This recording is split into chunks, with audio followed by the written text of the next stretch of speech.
Assalamualaikum warahmatullahi wabarakatuh. Waalaikumsalam warahmatullahi wabarakatuh.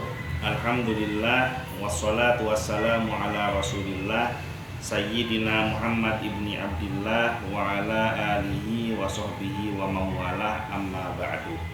Alhamdulillah, pada siang hari ini kita kembali melanjutkan kajian rutin Kitab Bulughul Maram. Saat ini kita masih di dalam pembahasan Kitabus Shalah, yaitu kitab tentang sholat. Bab yang ketujuh, babu sifatis sholat, bab tentang sifat sholat, hadis yang ke 220. Pada siang hari ini kita harus membahas 3 hadis secara bersamaan, dikarenakan antara yang satu dengan yang lainnya ini ada keterkaitan. Nah, pada kajian kali ini kita akan membahas bab tentang bacaan basmalah di dalam sholat. Jadi ketika sholat Al-Fatihah itu kan ada Bismillahirrahmanirrahim. Nah, sebagian ada yang menjaharkan, sebagian ada yang membaca dengan sir, bahkan nyaris tidak membaca Bismillahirrahmanirrahim. Nah, kita akan mengkaji tentang masalah bacaan Bismillah di dalam sholat. Hadis yang ke-220, wa an Anasin radhiyallahu anhu, dan dari Anas radhiyallahu anhu, annan Nabiyya sallallahu alaihi wasallam, bahwa Nabi sallallahu alaihi wasallam, wa Abu Bakrin, dan Abu Bakar, wa Umar, dan Umar, kanu yastaftihuna sholata bilhamdulillahi rabbil alamin. Semuanya memulai sholat dengan bacaan alhamdulillahi rabbil alamin. Muttafaqun alaih, diriwayatkan oleh Imam Bukhari dan Muslim. Maksudnya memulai membaca Al-Fatihah dengan dijaharkan, itu bukan pada kalimat Bismillah, tapi langsung Alhamdulillah. Zada Muslim, ditambahkan di dalam kitab Sahih Muslim, la yadhkuruna Bismillahirrahmanirrahim fi awwali qiraatin wala fi akhiriha. Tidak membaca Bismillahirrahmanirrahim di awal bacaan atau di akhir bacaan. Wa fi riwayatil li Ahmad, dan di dalam riwayat Imam Ahmad, wan Nasa'i, dan An-Nasa'i, wa Ibnu Huzaimah, dan Ibnu Huzaimah, la yajharuna bi bismillahirrahmanirrahim, tidak mengeraskan bacaan bismillahirrahmanirrahim. Wa fi ukhra Ibnu Huzaimah, dan di dalam riwayat Ibnu Huzaimah, kanu yusirruna, mereka itu membaca dengan lirih. Sir itu artinya lirih. Lirih itu maksudnya hanya telinganya sendiri yang dengar. Wa ala hadza yuhmalun nafyu, bahkan atas perkara ini mengarah seolah-olah tidak membacanya. Jadi seolah-olah tidak membaca Bismillahirrahmanirrahim. Fi riwayati Muslim, di dalam hadis riwayat Muslim, khilafan liman a'allaha, yang mana hadis ini terdapat perbedaan dari kecacatan hadisnya. Jadi hadis yang terakhir ini ada perbedaan yang berkaitan meniadakan Bismillahirrahmanirrahim. Bisa dipahami hadis ke-220? Jadi hadis ke-220 menyampaikan bahwa tidak menyebutkan Bismillahirrahmanirrahim, atau minimal tidak mengeraskan. Jadi tidak mengeraskan bacaan Bismillahirrahmanirrahim. Hadis yang ke-221, wa an Nu'aimil Mujmirin, dari Nu'aim Al-Mujmir, qala, beliau berkata, shallaitu wara'a Abu Hurairah radhiyallahu ta'ala anhu, aku pernah sholat di belakangnya Abu Hurairah. Masih ingat Abu Hurairah itu siapa? Masih ingat siapa Abu Hurairah? Siapa Abu Hurairah? Abu Hurairah ini masuk di dalam golongan sahabat Nabi atau tabi'in? Tabi'in. Tabi'in atau sahabat Nabi? Sahabat Nabi apa tabi'in? Tabi'in. Abu Hurairah itu masuk di dalam golongan sahabat Nabi. Beliau adalah sahabat Nabi yang meriwayatkan hadis paling banyak. Jadi ada 7 jalur hadis dari sahabat yang paling banyak itu terbanyak nomor 1 dari Abu Hurairah, nomor 2 dari Siti Aisyah. Jadi nomor 1 itu Abu Hurairah, nomor 2 Siti Aisyah. Abu Hurairah ini sahabat Nabi yang dia itu masuk kategori Ahlus Suffah. Tahu nggak apa Ahlus Suffah? Ahlus Suffah itu orang tidak punya rumah, jadi tidurnya itu di masjid, sehingga sering menyaksikan Nabi sholat karena tidurnya di Masjid Nabawi. Jadi bahasa Arabnya orang tidak punya rumah itu Ahlus Suffah. Kalau bahasa Indonesianya orang tidak punya rumah, gelandangan. Jadi gelandangan yang dicintai oleh Allah. Abu Hurairah ini dia Ahlus Suffah. Nah, Nu'aim al-Mujmir ini meriwayatkan pernah sholat di belakang Abu Hurairah. Berarti Abu Hurairah jadi apa? Jadi imam. Nu'aim al-Mujmir jadi makmumnya. Sholaitu wara'a Abi Hurairah radhiyallahu ta'ala anhu. Aku pernah sholat di belakang Abu Hurairah. Faqara'a, maka Abu Hurairah membaca Bismillahirrahmanirrahim. Jadi bismillahnya dibaca jahar, dibaca terang. Summa qara'a bi ummil Qur'an.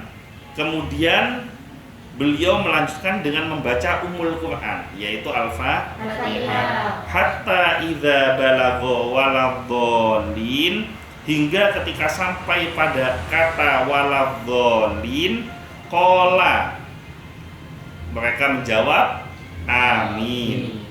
Wa yaqulu kullama sajada wa idza qama minal julusi Allahu akbar. Dan Abu Hurairah setiap sujud dan setiap berdiri dari sujudnya, dari duduknya, beliau mengatakan Allahu Akbar. Artinya setiap perubahan gerakan itu mengatakan Allahu Akbar atau membaca Allahu Akbar. Summa yaqulu idza sallama, kemudian beliau mengucapkan setelah selesai salam. Jadi sehabis salam, selesai sholat salam, nah beliau kemudian mengatakan begini. Beliau itu siapa? Abu Hurairah. Abu Hurairah ngomong begini, walladzi nafsi biyadihi, demi jiwaku yang berada di tangan Allah, demi jiwaku yang ada di tangan Allah, inni la asbahukum sholatan bi Rasulillah sallallahu alaihi wasallam. Sesungguhnya aku ini orang yang paling mirip sholatnya dengan Rasulullah. Jadi tadi Anas bin Malik mengatakan Rasulullah, Abu Bakar, Umar kalau sholat bismillahnya sir. Nah, Anas bin Malik itu siapa? Sahabat juga.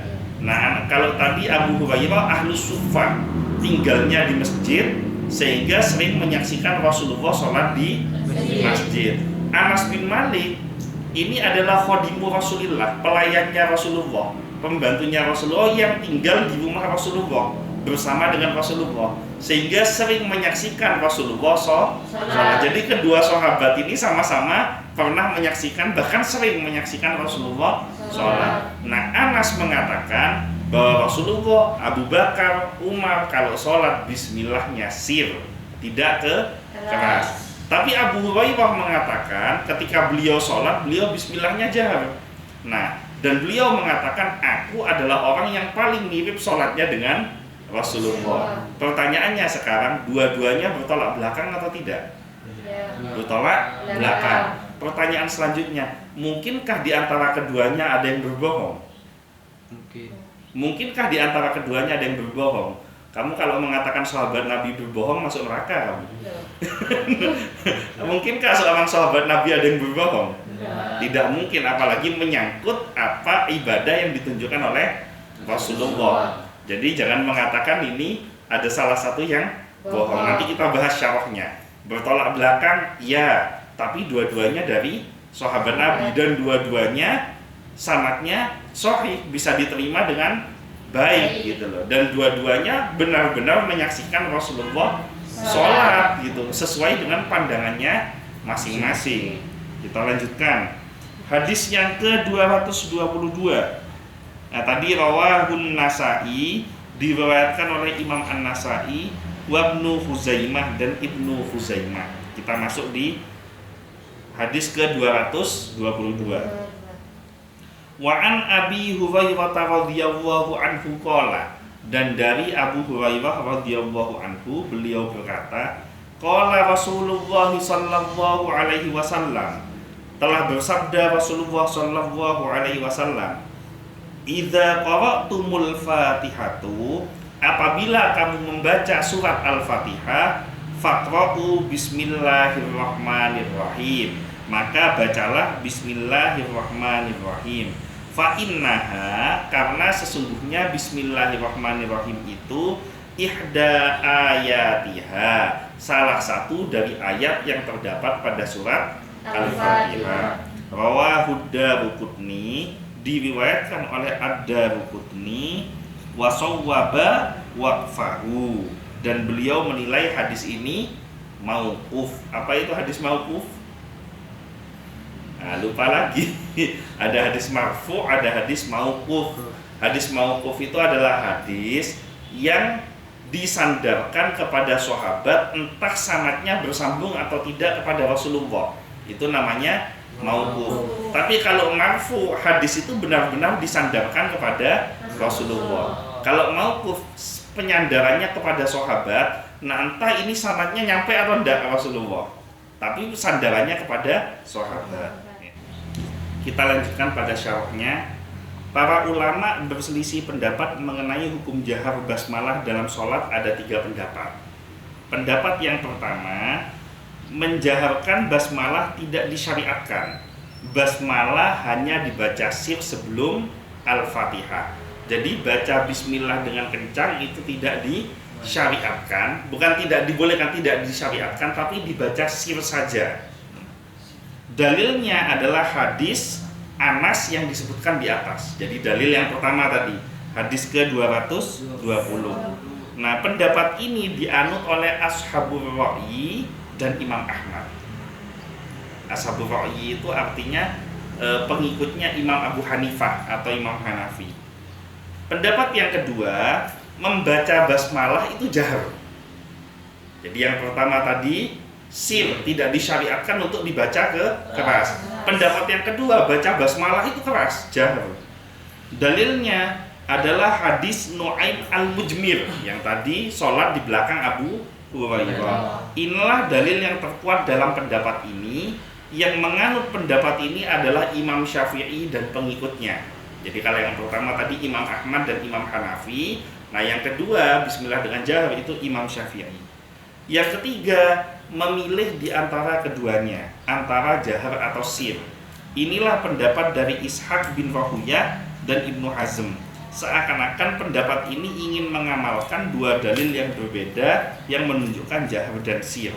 Jadi pendapat yang ketiga, ya pilih aja salah satu di antara keduanya. Kadang-kadang sir, ya kadang-kadang jahar. Nah, tapi tidak populer yang ketiga. Yang populer pertama atau kedua.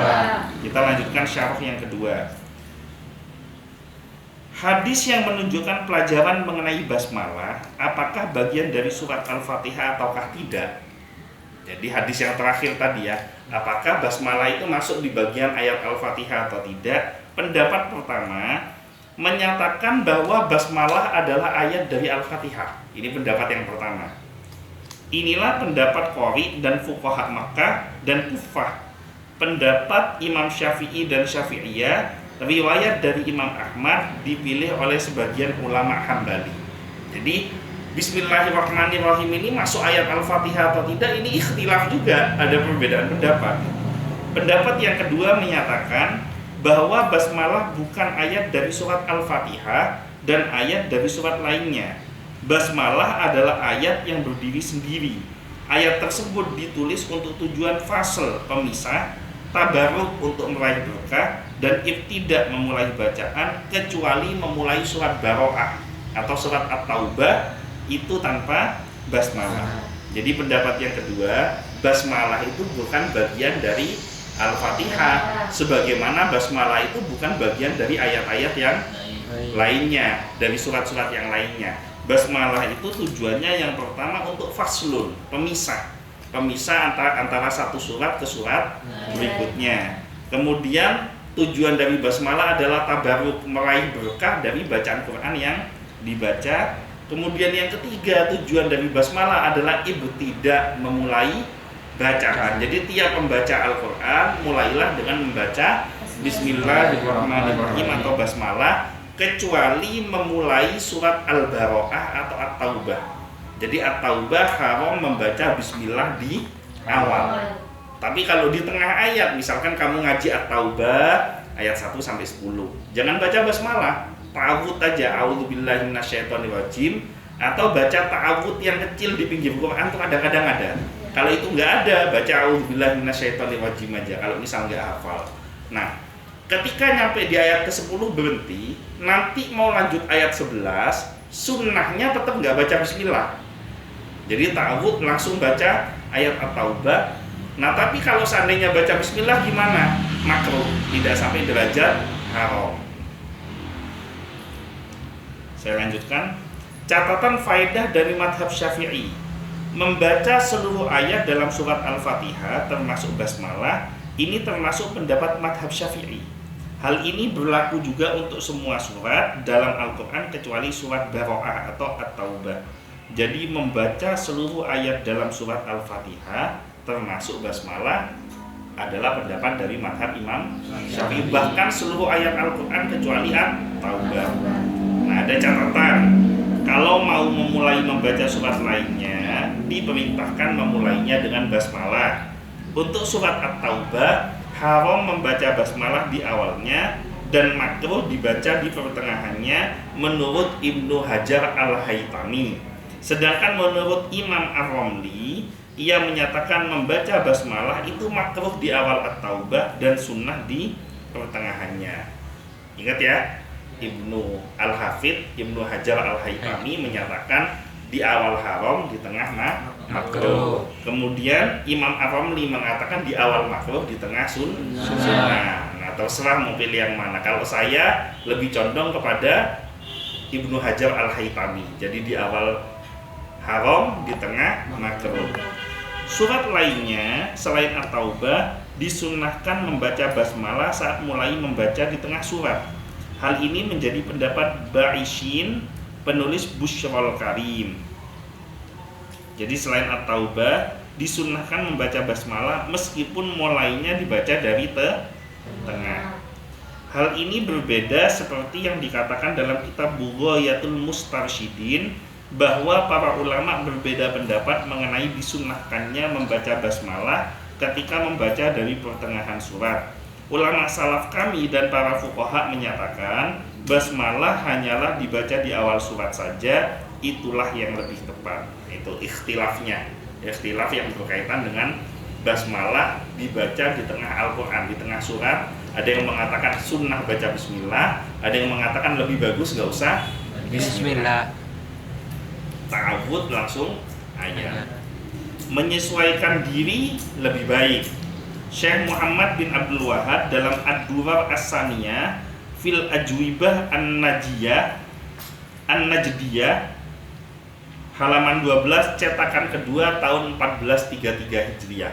Artinya bukunya sekitar 11 tahun yang lalu. Menyebutkan idza amma rajulun qauman, jika ada seseorang mengimami suatu kaum, wahum yarawnal kunut, yang menganggap adanya syariat kunut, au yarawnal jahra bil basmalah, atau menganggap basmalah dalam sholat itu dibaca jahar, wahum yaraw ghayra dzalika, sedangkan ia menganggap berbeda dari itu, wal afdalu, maka afdalnya adalah ma ra'a, apa yang menjadi pandangan mereka. Famuwaqatuhum ahsanu, ia hendaknya menyesuaikan diri dengan mereka karena itu lebih baik. Wa yasirul mafdul wal fadil, karena perkara mafdul yang kurang afdol menjadi fadil saat itu atau afdol. Paham nggak maksudnya? Misalkan kamu seorang yang menganut bahwa sholat itu nggak usah kunut. Ini menurut pendapat Syekh Muhammad bin Abdul Wahhab di dalam kitab Ad-Durar As-Saniyah fil Ajwibah An-Najdiyah. Misalkan kamu seseorang yang menganggap sholat itu nggak usah kunut, subuh itu nggak pakai kunut, bismillah itu nggak pakai jahar. Jahar. Jadi bismillah itu suaranya tidak dijaharkan. Nah, kemudian kamu jadi imam. Di suatu kaum datang ke puja, jadi imam sholat subuh di Masjid Baitul Amin. Saya imam tidak pernah pakai kunut di dalam subuh saya. Dan saya selama sholat, bismillahnya saya sir. Tapi kali ini saya jadi imam di Masjid Baitul Amin, yang mana penduduk Baitul Amin mensyariatkan subuhnya pakai kunut, dan kalau bismillah dibaca jahar. Maka menurut Imam Muhammad bin Abdul Wahab di dalam kitabnya diterangkan yang afdol adalah mengikuti syariat yang diimami. Artinya syariat yang ada di lingkungan tersebut. Maka pada waktu itu afdolnya saya itu baca Bismillahirrahmanirrahim, dan afdolnya saya baca kunut ketika subuh. Sekarang dibalik, ini fakta yang nyata. Saya NU, subuh saya pakai kunut, bismillah saya jahar. Kemudian saya diundang untuk ngimamin sholat subuh di Masjid Muhammadiyah. Ini terjadi berapa kali? Saya pernah di daerah Kapasari di Surabaya, kemudian saya pernah di daerah Pontianak, waktu itu sama Zuhdi jadi makmum pada waktu itu, di lingkungan yang nggak pakai kunut dan bismillahnya sir. Maka pada waktu itu saya mengikuti. Walaupun saya jadi imam, saya tanya dulu, ini NU apa Muhammadiyah? Nah, dia masih nggak mau buka. Sama aja Ustadz, NU Muhammadiyah kan Islam.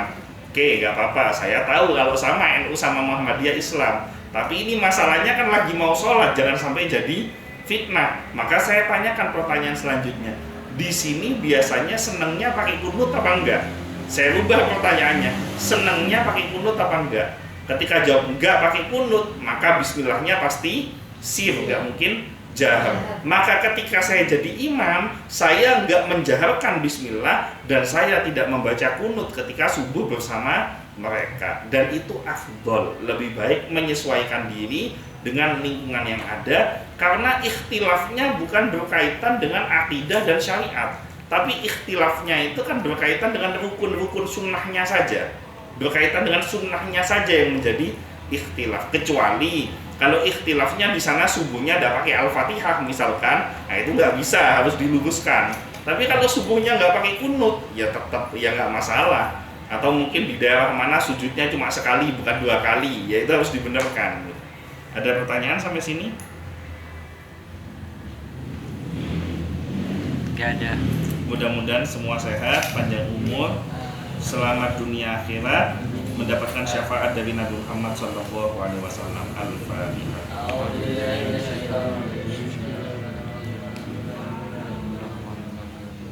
Iya kan, iya